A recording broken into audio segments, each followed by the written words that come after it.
अब हम लोग देखेंगे कि arbitrary union of open set जो होता है वो ओपन होता है।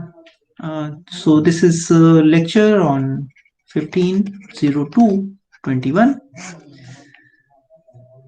तो suppose, so let us observe some of the thing. Observation. Suppose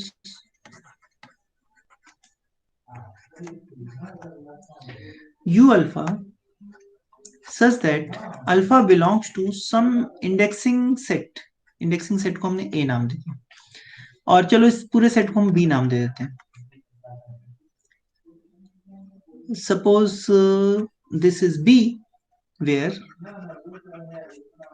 U alpha is an open subset of metric space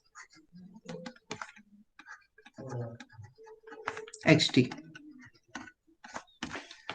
ठीक है, and A is indexing set.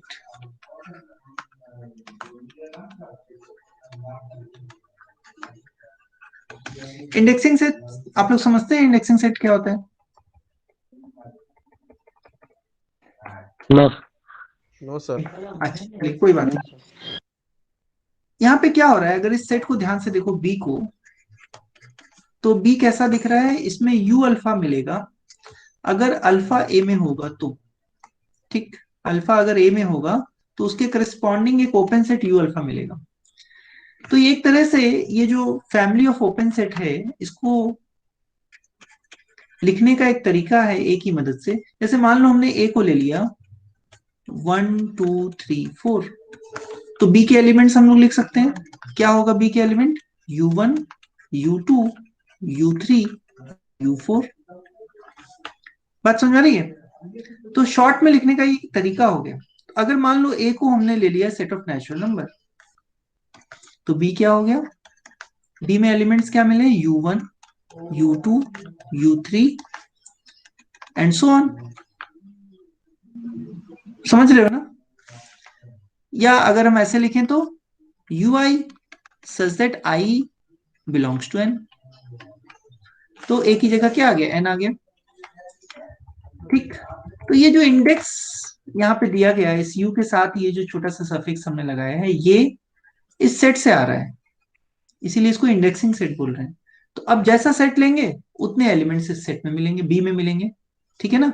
जितने एलिमेंट्स ए में होंगे उसी के करस्पॉन्डिंग एक एक एलिमेंट यू अल्फा बी में होगा. तो ये एक बी के एलिमेंट को लिखने का तरीका हो गया. मान लो ए को हमने ले लिया रियल नंबर का सेट, बहुत बड़ा सेट ले लिया हमने, तो बी क्या होगा?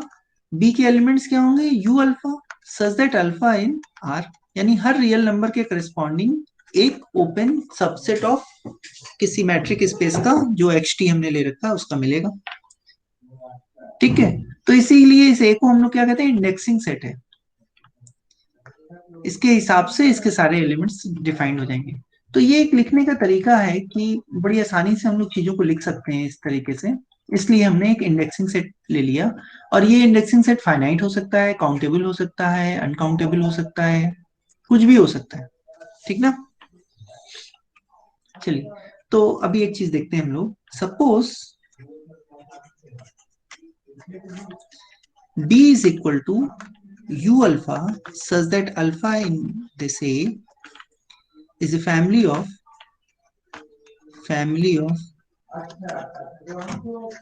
non-empty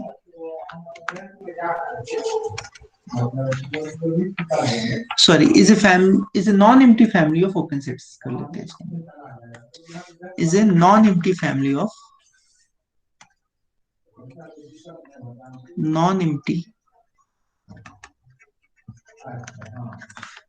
of open sets. ठीक है, समझ में आ रहा है? यानी इसमें कुछ ना कुछ एलिमेंट्स हैं. Consider u is equal to intersection u alpha such that alpha is in b. अच्छा, हम यूनियन लेते हैं, पहले यूनियन लेके रखते हैं.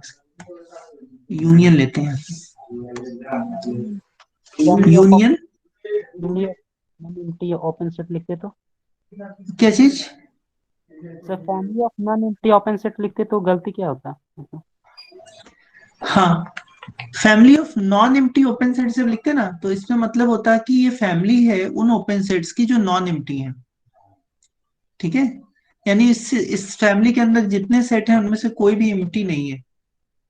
लेकिन हमने non empty family of open set लिखा है, इसका मतलब ये है कि इस फैमिली में कम से कम एक एलिमेंट है। जैसे मान लो ए को अगर हम 5 ले लें, तो इस फैमिली में कोई एलिमेंट नहीं मिलेगा। ठीक है, तो नॉन एम्प्टी फैमिली लिखने का मतलब है कि इंडेक्सिंग सेट के अंदर कम से कम एक एलिमेंट है, यानी इस फैमिली में कम से कम एक एलिमेंट है, यानी इस सेट बी के अंदर कम से कम एक एलिमेंट है। समझ में आ रहा है? Yes sir. ठीक। तो नॉन एम्प्टी फैमिली मतलब बी नॉन एम्प्टी है, और अगर family of non empty set लिखते तो बी के जो एलिमेंट्स हैं वो नॉन एम्प्टी सेट्स हैं। यही अंतर आता तुम्हें। ठीक। तो चलिए आगे चलते हैं। अब हमने इनका यूनियन बना लिया। अब हम ये जानना चाह रहे हैं, my question is you open? इस ये जो फैमिली थी उसके सारे एलिमेंट्स को यूनियन ले लिया हमने, और हम अब ये पूछ रहे हैं कि ये जो नया सेट बना, क्या ये सेट ओपन सेट है?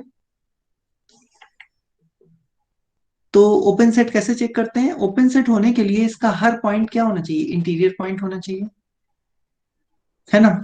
सो चलिए एक पॉइंट ले लेते हैं, take X in U. X अगर यू में होगा तो इसका क्या मतलब हो गया? यू में कौन से एलिमेंट होंगे बताओ? क्या इसको यू अल्फा के टर्म में कुछ बोल सकते हैं?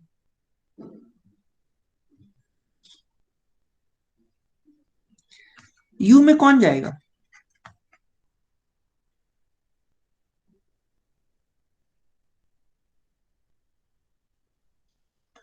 जो यू अल्फा के टर्म में हो।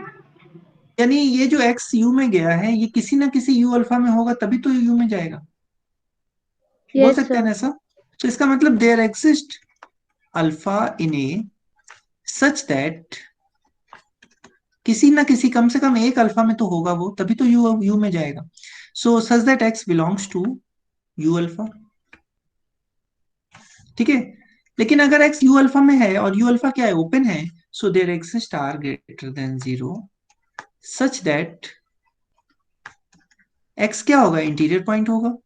सो it means X belongs to, it means X के अराउंड एक बॉल मिलेगी ऑफ रेडियस आर, जो कि यू अल्फा के अंदर कंटेन होगी। और एक बार अगर ये बॉल यू अल्फा के अंदर कंटेन हो गई तो यू के अंदर नहीं कंटेन होगी। This implies B R X is contained in U. And इसका क्या मतलब हो गया? कोई पॉइंट हमने लिया और उस पॉइंट के अराउंड एक बॉल मिल गई जो यू के अंदर चली गई, इसका मतलब ये हो गया कि x belongs to U interior. So this simply means that U is contained in U interior. But U interior क्या होता है? U इंटीरियर तो U का ही सबसेट होता है ना। U interior is contained in U, so U is equal to U interior. Hence U is equal to U interior. इसका क्या मतलब हुआ? That is U is open. ठीक है, तो क्या हमने प्रूफ किया? अभी जो हमने किया उससे क्या कंक्लूजन निकला? कि arbitrary union of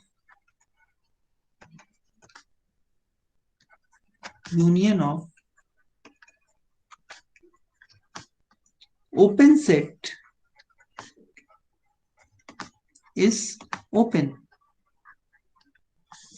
open set का कोई भी, कितने भी ओपन सेट का यूनियन ले लें वो ओपन आएगा। आर्बिट्रेरी क्यों बोले? क्योंकि हम फाइनाइट ले सकते हैं, काउंटेबल ले सकते हैं, अनकाउंटेबल कितने भी ले सकते हैं, क्योंकि हमने क्या दिखाया? फैमिली के लिए दिखाया।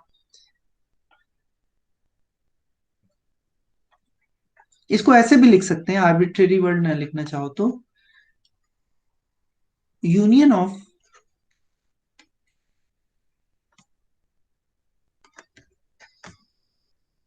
A non empty family of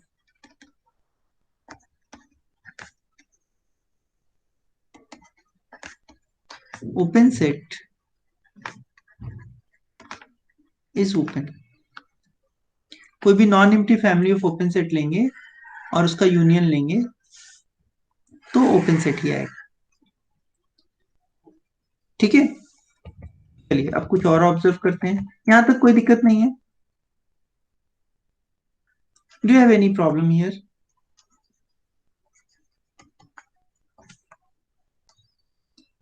sir considered वाले से फिर बता दीजिए।